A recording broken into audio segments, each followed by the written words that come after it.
So did Peter choose the wrong 12th apostle to replace Judas Iscariot, the traitor?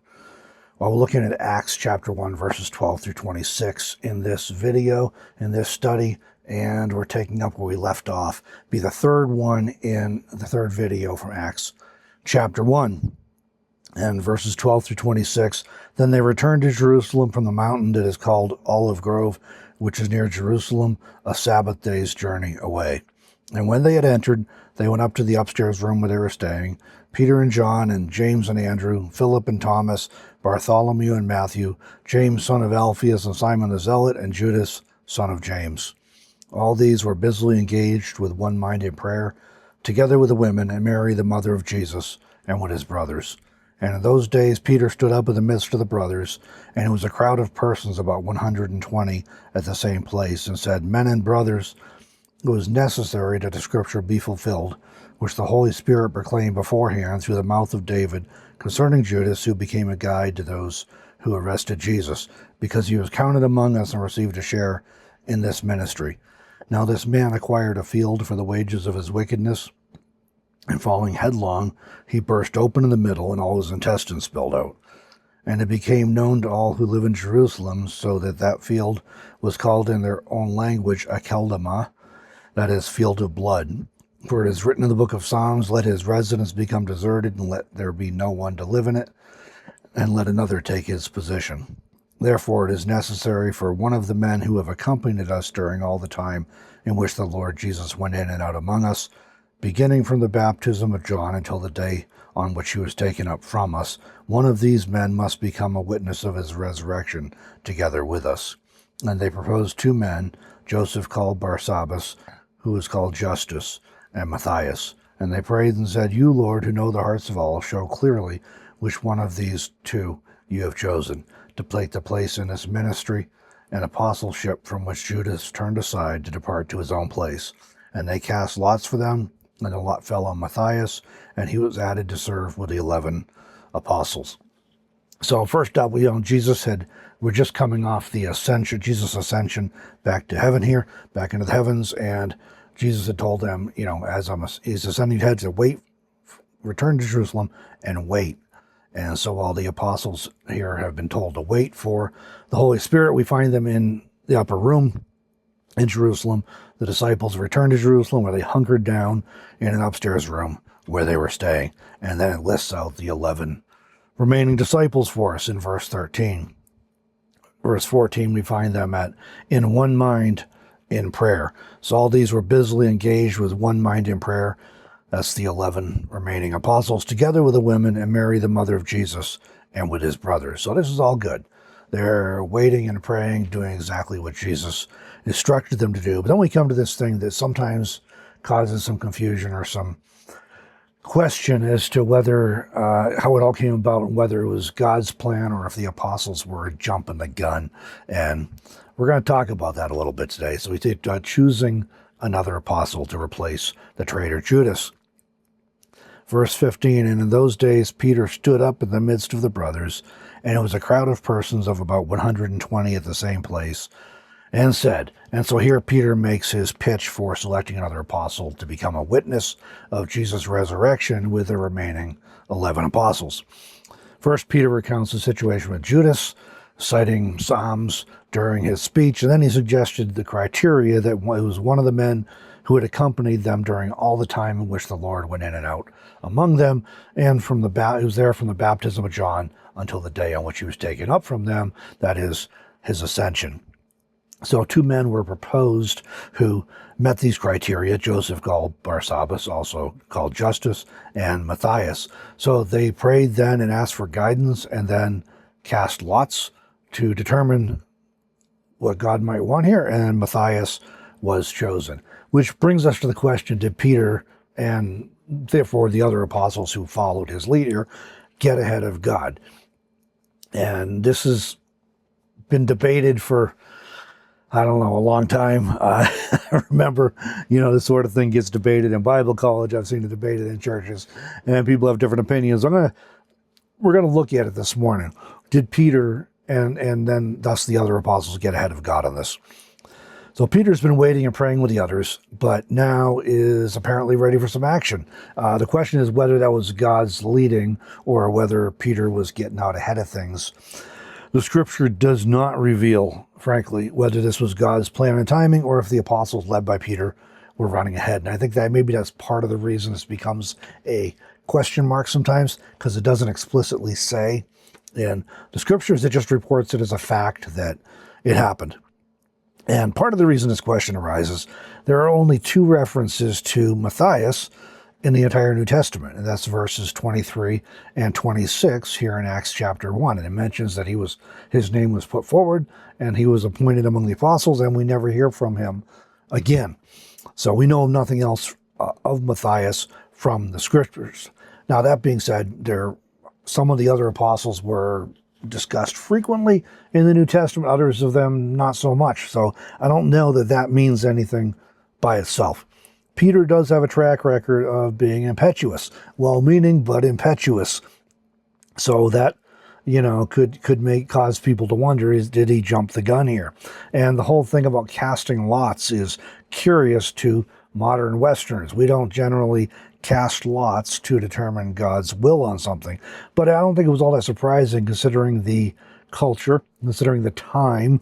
You had the Old Testament custom of Urim and Thummim, where they would use, that was appointed by God, the priests would do that, and they would often use different versions, different forms of casting lots to determine what God's will might be, assuming that God would superintend or control the outcome of the casting of lots. So that was a common thing in that era, in that common custom. So what probably wasn't unusual to them at all, no matter how odd it might be to us 21st century Westerners.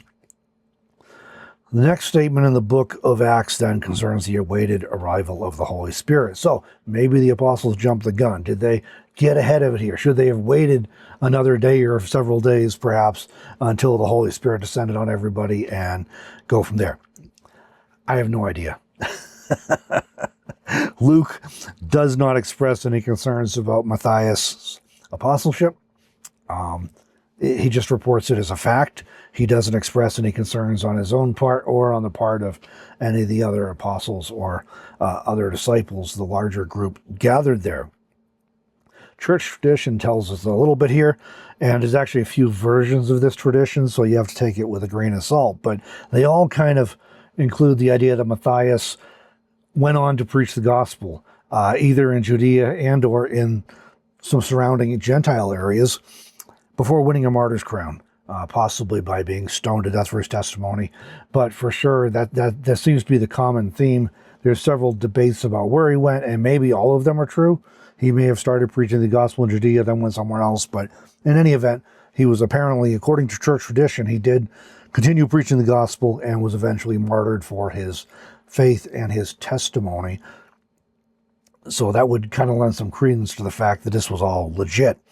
We also potentially see a widened apostolate over time. Later, we definitely have the Apostle Paul, who is identified as an apostle.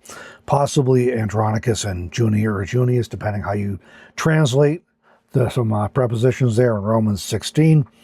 There's other references to the apostles. It seems like it might have grown to larger than just 12 at some point. We only had 12 plus Paul, so 13, but it seems like it might have been a few others in addition to that. Scripture didn't spend a lot of time talking about it. It was just kind of mentioned as if you knew that, because if you were a Christian in the first century, you probably did know that. So you didn't need it all spelled out for you.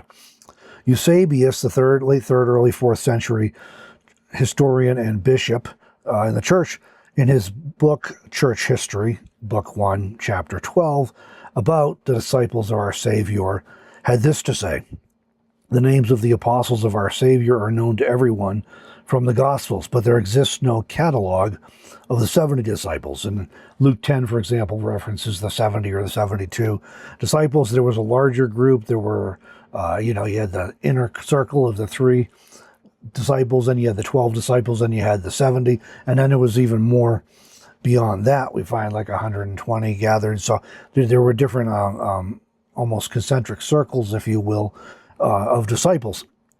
and the apostles being the inner circle there. Barnabas indeed is said to have been one of them, of whom the Acts of the Apostles makes mention in various places, and especially Paul in his epistle to the Galatians. They say that Sosthenes also, who wrote to the Corinthians with Paul, was one of them. This is the account of Clement in the 5th book of his, in which he also says that Cephas was one of the 70 disciples, a man who bore the same name as the Apostle Peter, and the one concerning whom Paul says, when Cephas came to Antioch, I withstood him to his face. So interesting little tidbit there that adds some color there. We'll have to talk more about that when we get to Galatians, because we're starting in Acts here, having done the book of John. We're starting in Acts, and I'm working my way through the New Testament. So I guess we'll talk about that when we get to Galatians. We'll think about it a little more. And Eusebius continues, Matthias also, this is what we're getting at here, Matthias also, who is numbered with the apostles in the place of Judas, and the one who is honored by being made a candidate with him, are likewise said to have been deemed worthy of the same calling with the 70. So did Peter get ahead of God on this? I have no idea. We don't actually find any biblical evidence to suggest that that's true, except for just the inference that the Apostle Paul became an apostle, and that he made 13, maybe he should have been 12, and Matthias shouldn't have been appointed, and that it's all conjecture, and it's all attempting to rationalize this all. The Scripture doesn't tell us. We do find that Matthias had a fruitful ministry, according to church tradition, and there may have been some other apostles besides Paul. So, who knows? There could have been 15 or 20 of them, or more, for all we know. But certainly the core group that was there from the beginning certainly held a unique place and a unique position in the early church. Here's I think is a better question that we can come up with from this, a more important question. When we wonder, gee, did the apostles get a hold of God here? Did Peter get ahead of God? I think maybe a better question is, do we get ahead of God? Whether or not Peter and the others jumped the gun, and again, we don't know. The Scripture doesn't tell us. Matthias did apparently have a fruitful ministry and a martyr's death, so he earned his martyr's crown. So I can tell you, I have not earned a martyr's crown, so therefore I'm not about to go around and critique whether Matthias should have been an apostle or not, because he's ahead of me. And I think I can with pretty good confidence say, if you're watching this video of mine, you also have not yet earned a martyr's crown. So let's give Matthias some slack and assume that maybe this was all legit, because the Scripture never tells us it was not legit, and history seems to bear out that he did perform the role of apostle and laid down his life for his testimony. So the question becomes, do we get ahead of God? Do we tire of prayer and waiting and jump the gun when God's just about to do something, but we got to do something, anything? Do we prefer to do something, anything, over waiting for God?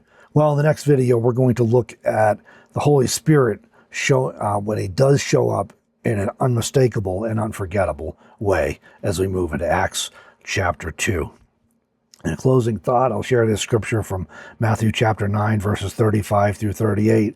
And Jesus was going around all the towns and the villages, teaching in their synagogues and proclaiming the good news of the kingdom, and healing every disease and every sickness.